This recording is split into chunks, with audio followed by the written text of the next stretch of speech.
queremos desejar a todos uma boa tarde. E que a paz de Jesus no nosso coração seja constante. Como já foi anunciado, hoje nós vamos falar sobre espontaneidade. Para que nós possamos entender realmente o que significa espontaneidade, vamos analisar uma criança. E não foi devalde que Jesus disse naquela ocasião: deixai vir a minhas criancinhas, porque delas é o reino dos céus. Então nós vamos, como já disse, vamos começar analisando as crianças. Elas são espontâneas, elas são livres. Quando elas querem demonstrar que estão contentes e felizes, elas correm, elas pulam, elas abraçam, elas beijam. E quando elas querem demonstrar que estão tristes, elas choram, elas batem o pé, elas se emburram. Todas essas características de uma criança, espontaneamente falando, é as nossas características também. Porque dependendo da nossa maneira de ser, nós podemos dizer que somos crianças. Não foi devalde que Jesus disse: bem-aventurados os puros de espírito, ou os puros de coração, ou seja, os limpos de coração, dependendo da tradução, que deles é o reino dos céus, ou eles verão a Deus. Então agora nós vamos analisar a nossa vida, a nossa existência como pessoas adultas. Será que eu sou uma pessoa de coração limpo? Será que eu sou uma pessoa de coração puro? Porque nós lemos, junto com Antônio Augusto, no livro Vida Feliz, nós lemos a mensagem que dizia que nós não devemos gritar. Quando vamos expressar a nossa opinião em alguma coisa ou conversar sobre alguma coisa, não é necessário nós gritar, porque aí as pessoas não vão nos entender. Só que não é bem assim que funciona no nosso lar. Ou é? Será que dentro da nossa casa não existe gritaria? E se existe, quem é que grita mais? Porque quando as crianças têm esse alvoroço normal delas, não podemos dizer que é uma gritaria, porque é uma coisa espontânea, é natural da criança. Quando ela se vê feliz, ela ri, ela conversa, ela canta, ela pula. Não é assim? E nós, sinceramente falando, como é que nós agimos? É muito importante que nós nos detenhamos a pensar sobre como nós levamos a nossa vida. Porque nós somos educadores, todos nós. Ou nós somos mães, pais, ou somos avós, ou somos tias, ou somos primas, ou somos padrinho, etc, etc. Mas nós somos educadores. Nós não podemos negar esse fato. Quando nós temos um bebê em nosso lar, vamos começar a analisar do 4º mês em diante. Essa criança chora quando está molhada, quando está com fome, às vezes até quando está com sono. Só que ela não fala, o linguajar dela é o choro. E aí como que eu ajo? Quando a criança, como a verdadeira mãe, a mãe real, ela conhece os estágios do choro das crianças, dos seus filhos. Se estão com fome, se estão molhados, se estão com dor. Por isso, por que elas conhecem? Porque elas prestam atenção nesse bebê que está sob os cuidados da mãe. Não é bem assim? Então, vamos analisar essa criança. Aí, quando ela começa com 9 meses, ela já começa a balbuciar algumas palavras, já começa a engatinhar. já começa a falar mais coisas, aí o vocabulário dela se torna maior. E aí, quando ela completa mais ou menos, às vezes, dependendo do caso, uma criança com 1 ano e pouco já diz palavrão. Nos 2 anos ela tem um vocabulário maior e às vezes tem mais palavrão do que palavras corretas. E aí nós nos perguntamos, quem foi que ensinou isso para essa criança? Quem ensinou? Se a criança, quando veio para nós, ela veio simples, espontânea. Ela aprendeu a falar conosco, dentro da nossa família.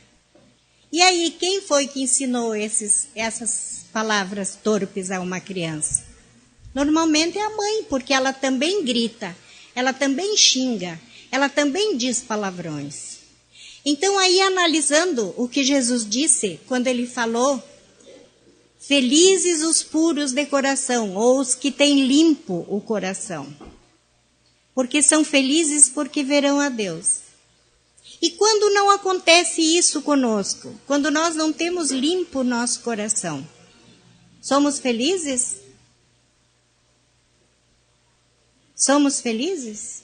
Por isso nós precisamos pensar muito e como nós manobramos o nosso lar. Muitas vezes dizem-se palavras tão pesadas dentro de uma casa que logo, logo a criança absorve aquilo. Então, ao invés dela aprender a dizer, abraçando a mãe, mamãe, eu te amo, ela aprende aquele enorme palavrão. Uma determinada ocasião, uma mãe foi buscar os 2 filhos na escola.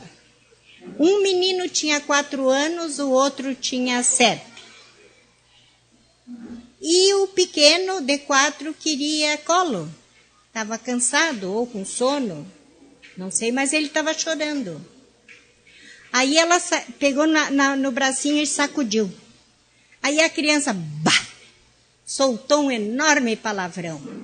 E ela não pensou 2 vezes, soltou-lhe um tapa na boca da criança que ela chegou a cair. Aí conhecendo essa história, nós ficamos pensando, será que essa mãe agiu bem? Será que ela foi coerente com o que ela ensina? Nós podemos pensar que pelo menino de 4 que falou um palavrão e que a mãe bateu daquele jeito, é sinal de que ele é coerente com a violência da mãe e com o palavrório da mãe.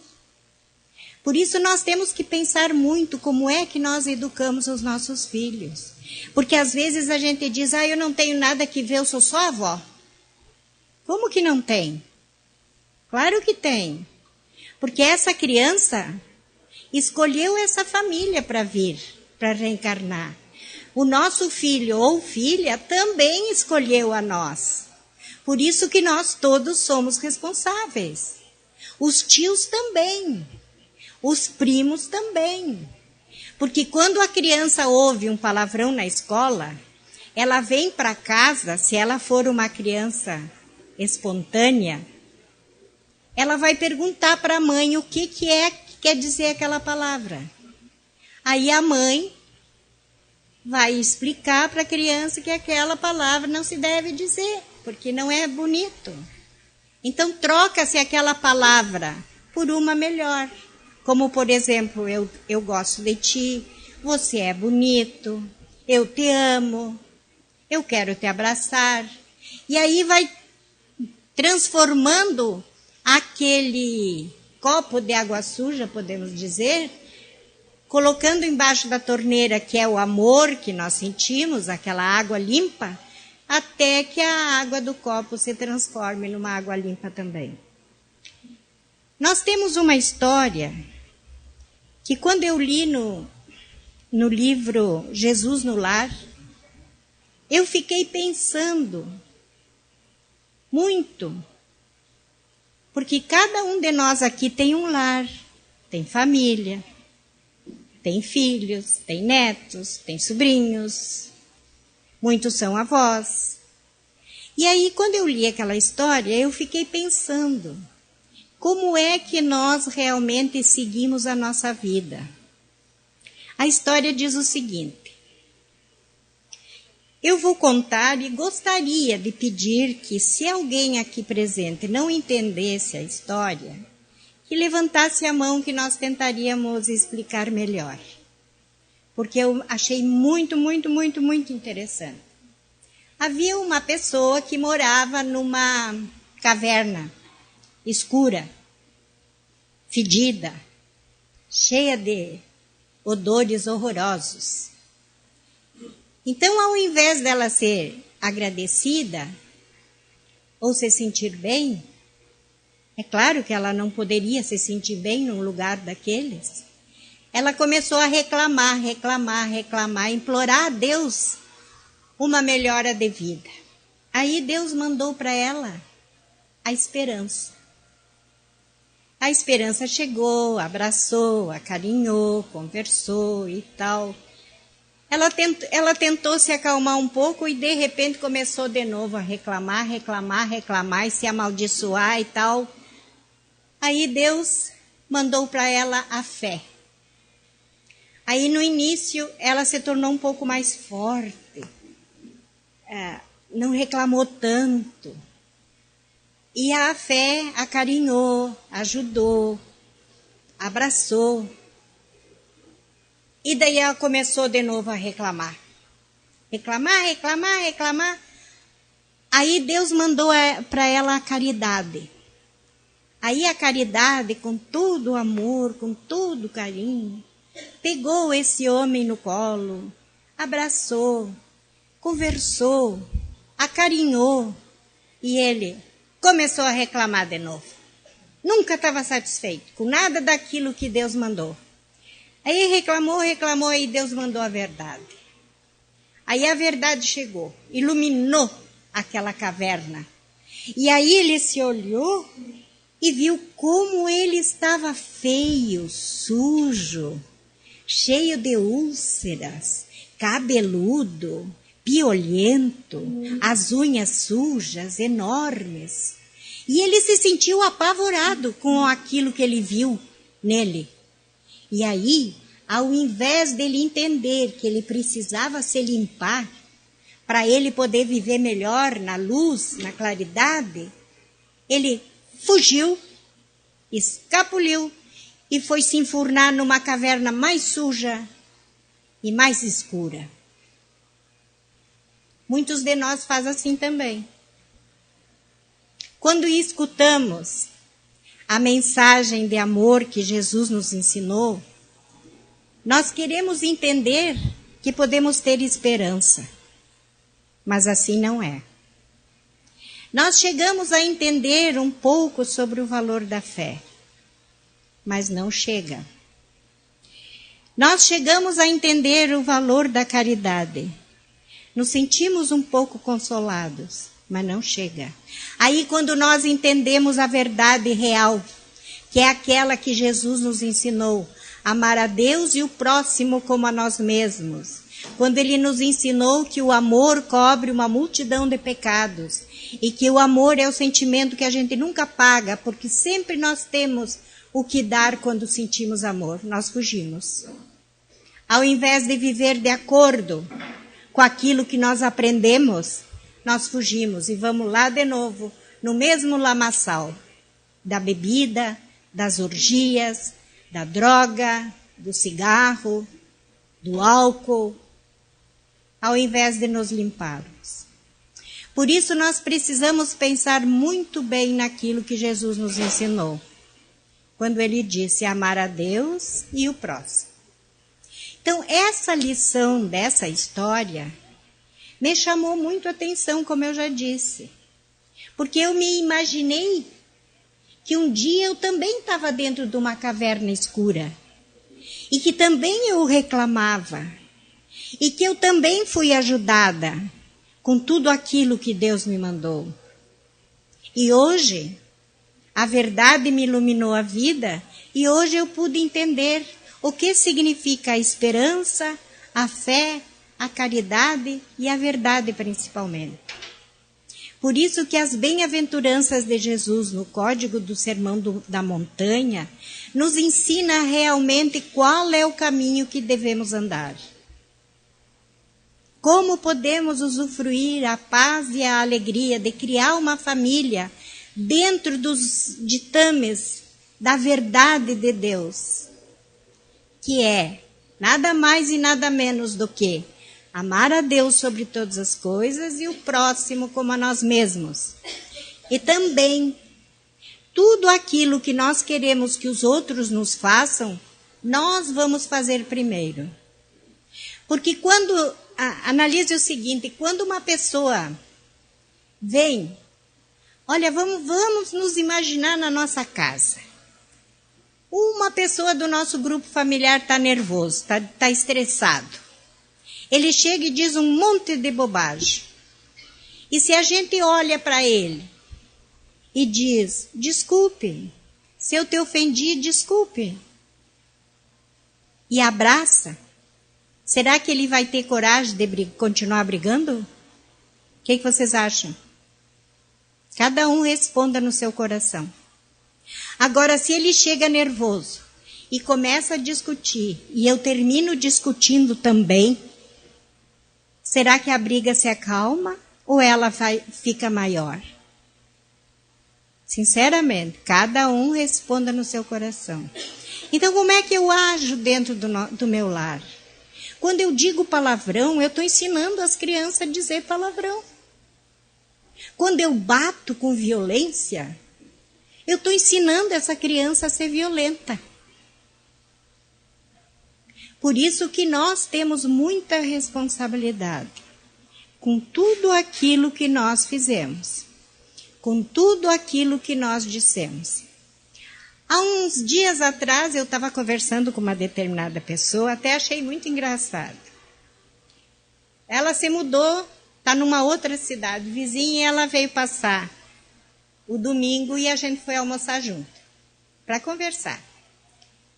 Daí essa pessoa disse, eu vou pedir transferência, quero ir para uma cidade bem mais longe. Daí eu falei, mas eu achei que tu gostava dessa cidade, ela não te acolheu bem?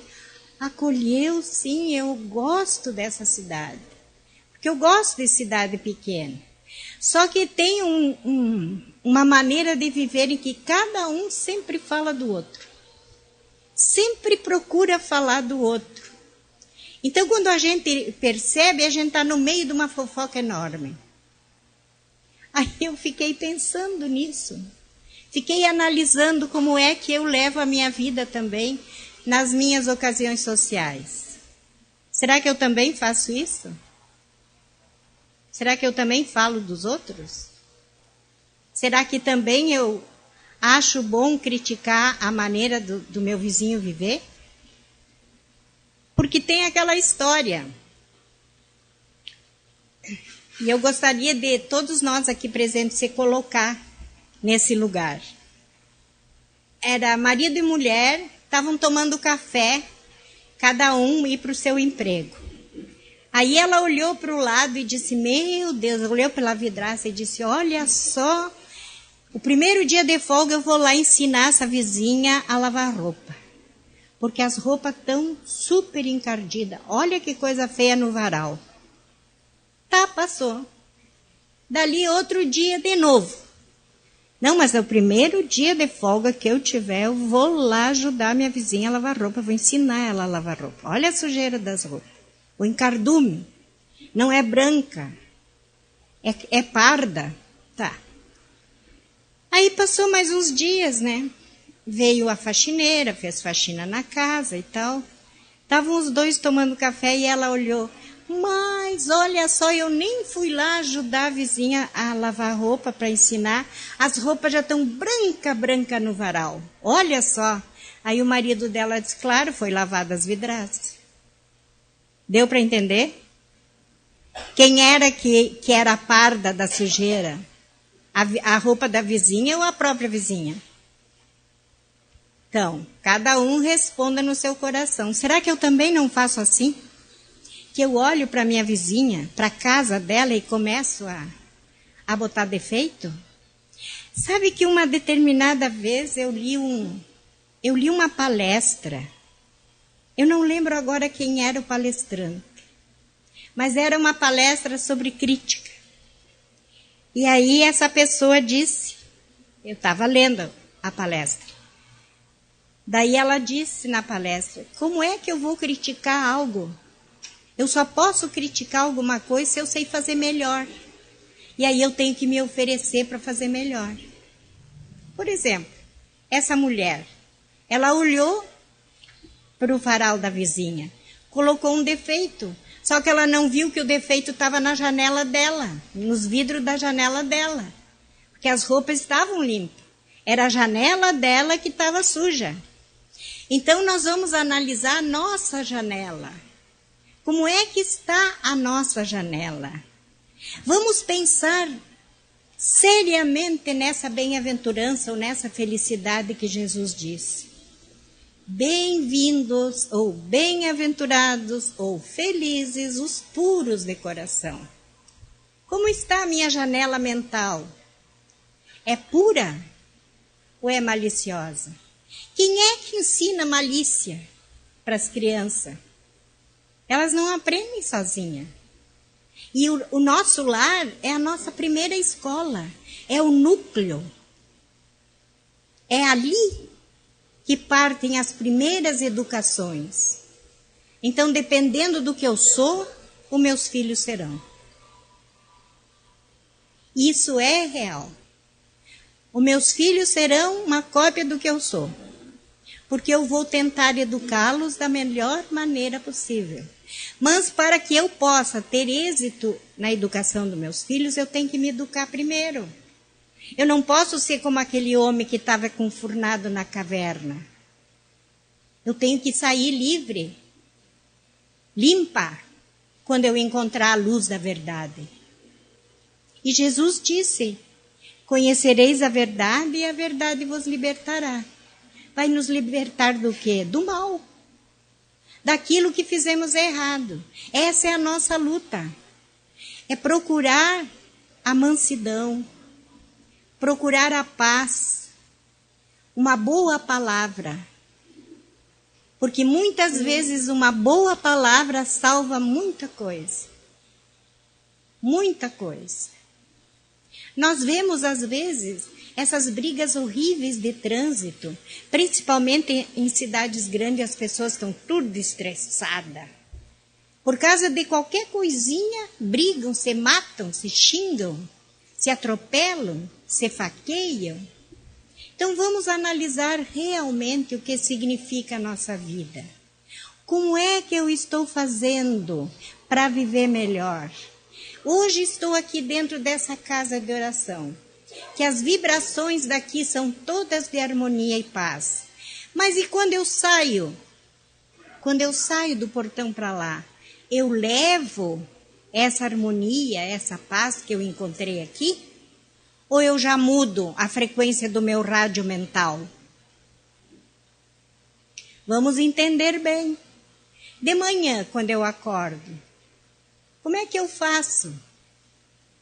Começando para acordar meus filhos para ir para o colégio. Como é que é a minha conduta? Agora, por exemplo, as crianças vão entrar em férias. A maioria das pessoas dizem assim, meu Deus, vai ser uma criançada horrível na rua agora. Mas não pode ser assim. Criança não é para andar na rua. Criança não é para andar na rua. Criança é para ficar dentro de casa ou ir para o colégio. Não é para ficar na rua jogando bola, e jogando pedra e se xingando. Não. Então vamos nós brincar com os nossos filhos em casa. Será que nós não temos tempo de conversar com eles, analisar a vida com eles de uma forma lúdica e educativa? Vamos brincar com eles. Vamos ajudá-los a ficar em casa. Porque a criança vai para a rua porque ela não se sente bem dentro de casa. Porque quando ela se sente bem dentro de casa, ela não vai para a rua. E quem é que deve fazer com que o lar seja abençoado e seja um oásis de paz? É nós, os adultos, que vivem nesse lar. Por isso, vamos pensar nessa responsabilidade, meu povo. Vamos pensar naquilo que Jesus nos ensinou. Porque as nossas crianças serão, no futuro, o que nós vamos fazer delas. Quando é que nós juntamos a nossa família para fazer o evangelho em casa? Alguém daqui, se tiver, levanta a mão, faz favor, faz o evangelho em casa?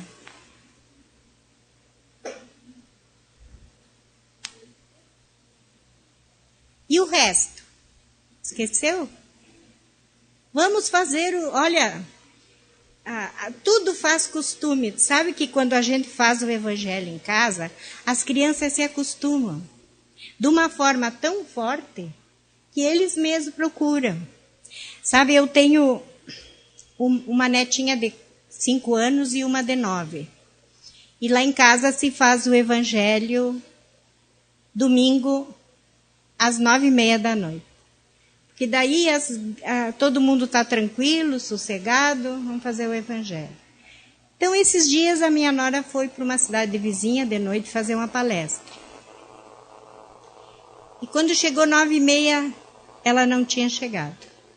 As meninas pegaram o livro, a água, se ajeitaram, sentaram na cama do casal e foram fazer o evangelho. Porque é hábito, é costume. Buscar a Deus nas horas que procuram. E o evangelho tem que ser uma hora certa, sempre um dia certo. Vamos nos acostumar a fazer o evangelho. Quem daqui não quer que os filhos sejam felizes e cresçam dignos dentro do bem? Então vamos fazer isso. Vamos ajudar nossos filhos a viver dentro da lei. A lei de Deus em primeiro lugar. Por isso, meus amigos, vamos pensar seriamente. Seriamente. E para completar tudo isso, tem uma história muito bonita que eu gostaria de contar. Uma jovem senhora foi fazer compra no shopping. Aí ela chegou lá, quando entrou assim, ela viu uma placa que dizia Loja de Deus. Aí ela entrou. Dentro dessa loja tinha potes de flores e folhagens lindíssimas. Lindíssimas, que ela ficou encantada com aquilo que ela estava vendo. Aí ela chegou para a balconista e disse, eu quero comprar 3 dessas flores. Aí escolheu uma roseira, escolheu uma margarida e escolheu um cactus. Lindos. Aí ela perguntou quanto era, pagou, e a moça que cuidava da loja deu para ela 3 pacotinhos assim. E ela chegou, pegou aqueles 3 pacotinhos e disse, mas não foi isso que eu comprei? Daí a lojista disse, foi sim senhora, não foi essas coisas que a senhora escolheu? Foi, então. Mas como? Olha lá que lindas, você me dá esse pacotinho. Ah, é que nós vendemos a semente. Só a semente. Se a senhora quiser uma flor tão linda quanto essa, a senhora tem que saber cultivar. Então, nós também. Nós temos a semente na nossa vida. E para que ela floresça linda e maravilhosa, nós temos que cultivar. E nós só podemos cultivar a semente quando elevamos o nosso amor a Deus e ao próximo de uma maneira gentil, constante e amorosa. Vamos pensar em tudo isso. E aí vamos pensar também que tipo de flores eu quero dentro de casa. Obrigada.